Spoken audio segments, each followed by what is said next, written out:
It was toward evening that Ichabod arrived at the castle of the Heer Van Tassel, which he found thronged with the pride and flower of the adjacent country.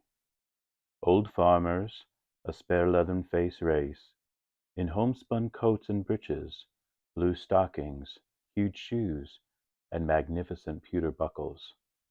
Their brisk, withered little dames, in close-crimped caps, long-waisted short gowns, homespun petticoats with scissors and pincushions, and gay calico pockets hanging on the outside.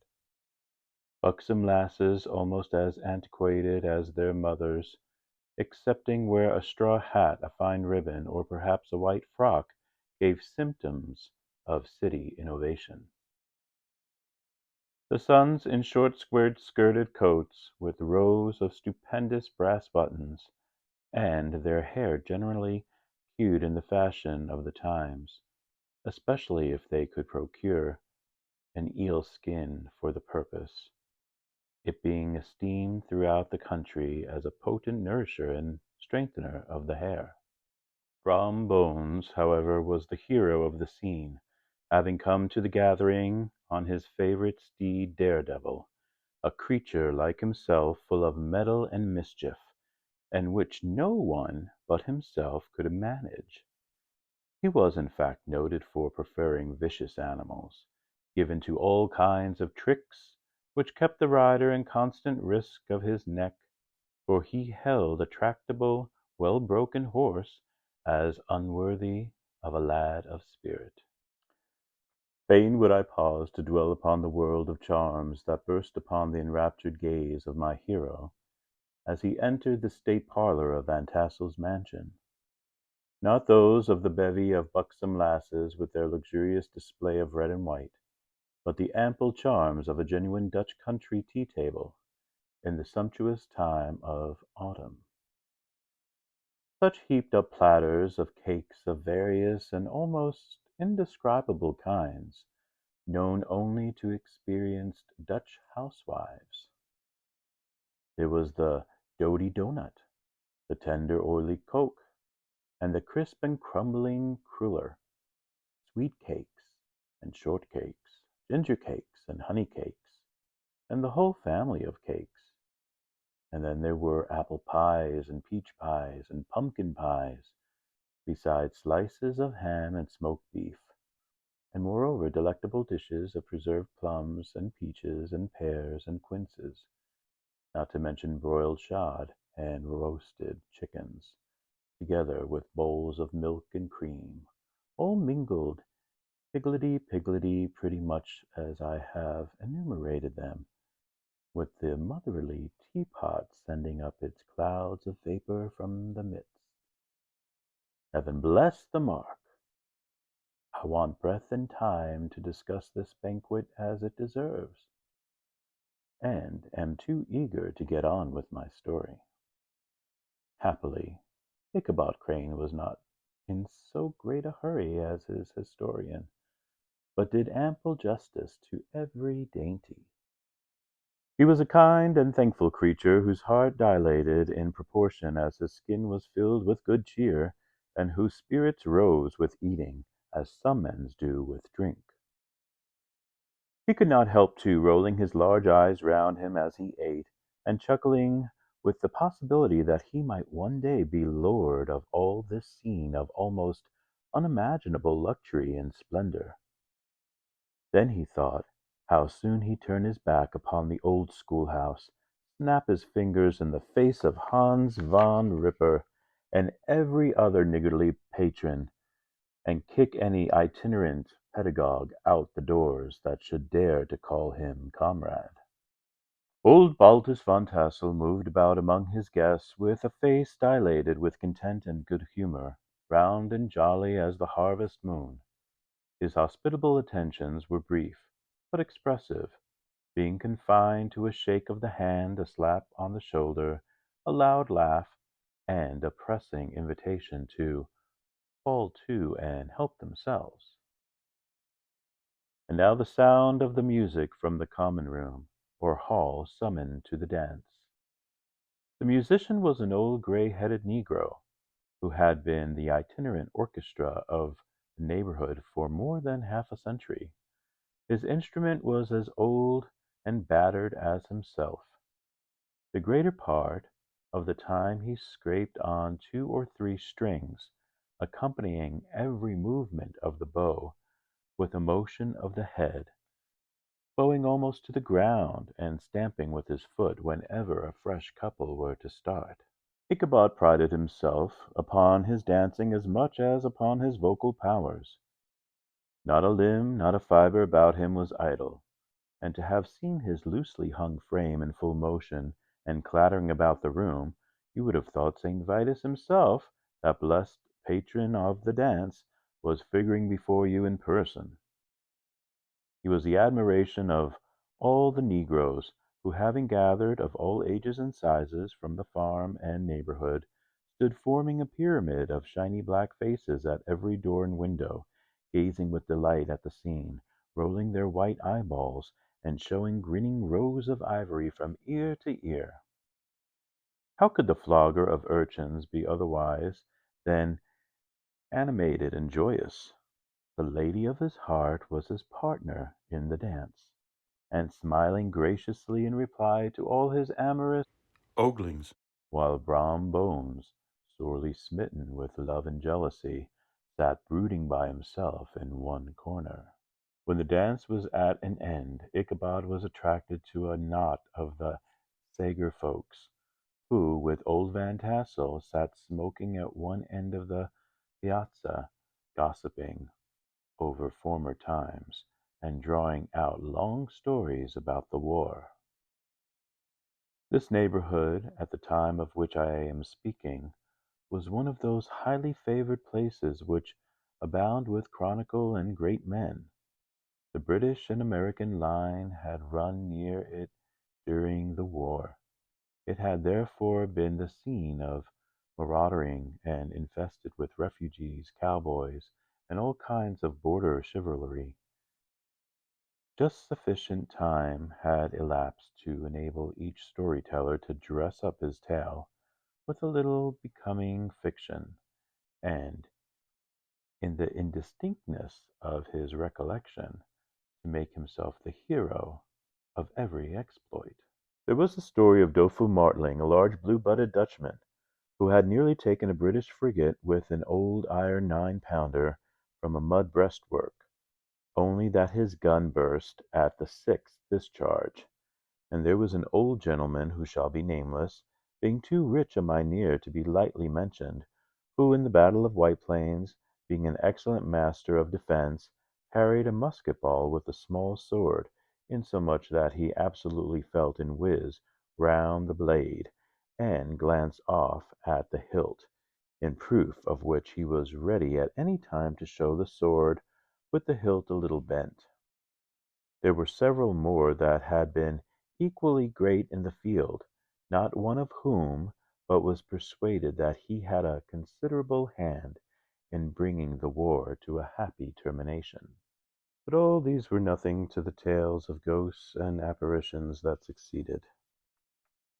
The neighborhood is rich in legendary treasures of the kind.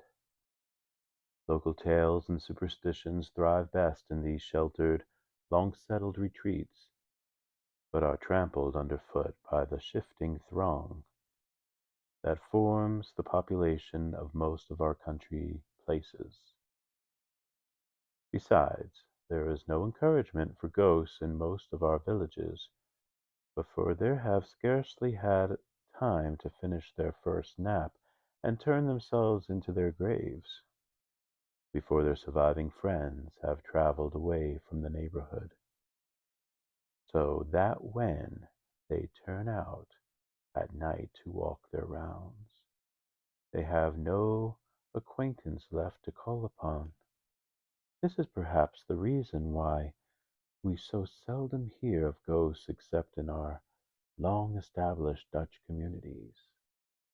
The immediate cause, however, of the prevalence of supernatural stories in these parts was doubtless owing to the vicinity of Sleepy Hollow.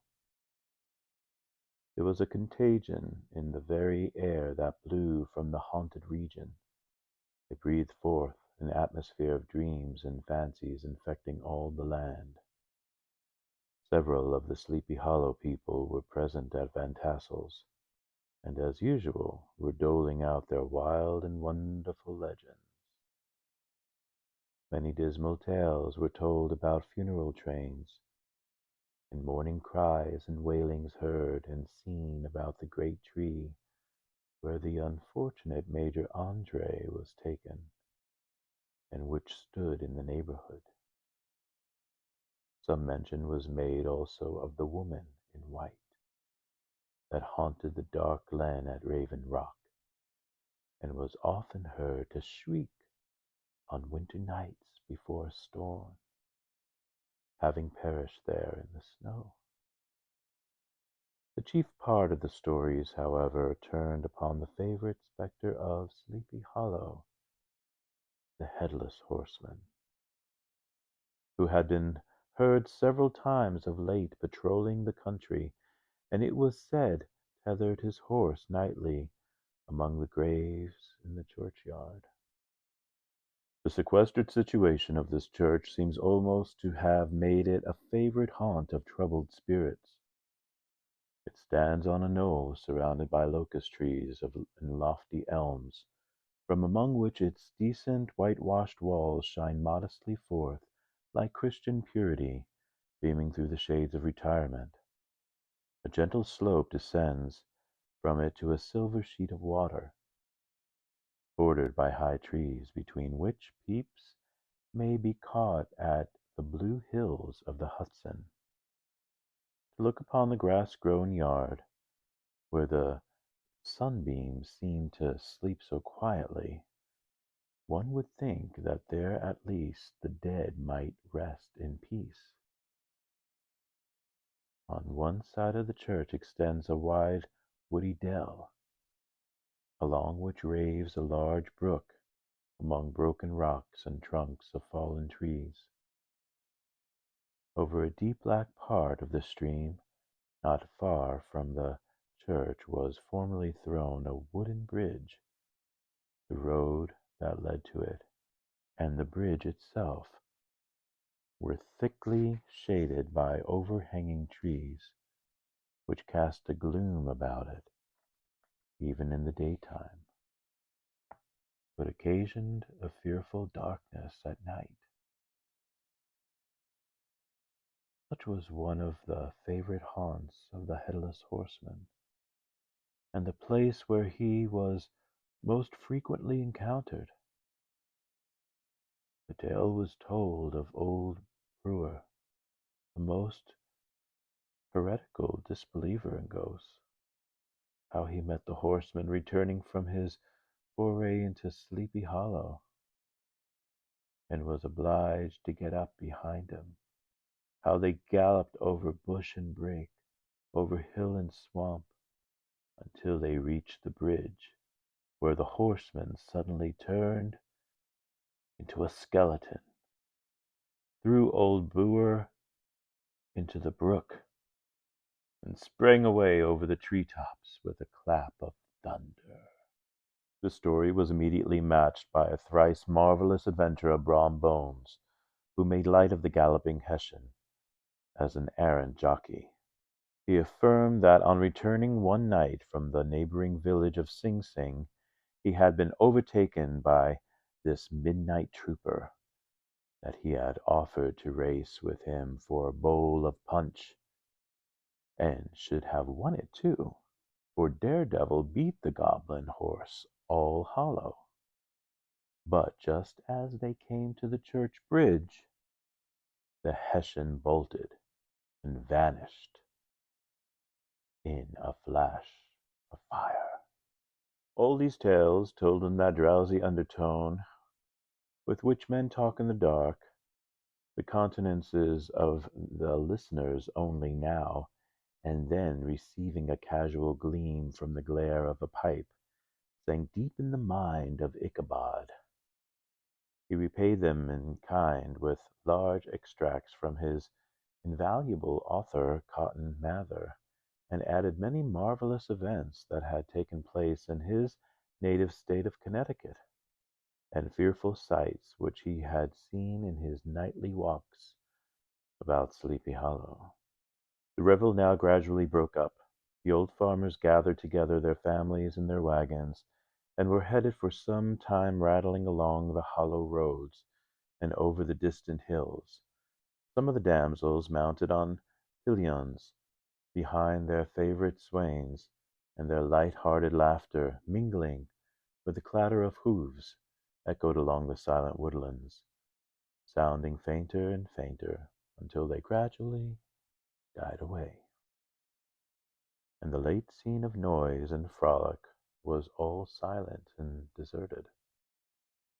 Ichabod only lingered behind, according to the custom of country lovers, to have a tête-à-tête with a heiress, fully convinced that he was now on the high road to success. What passed at this interview I will not pretend to say, for in fact I do not know.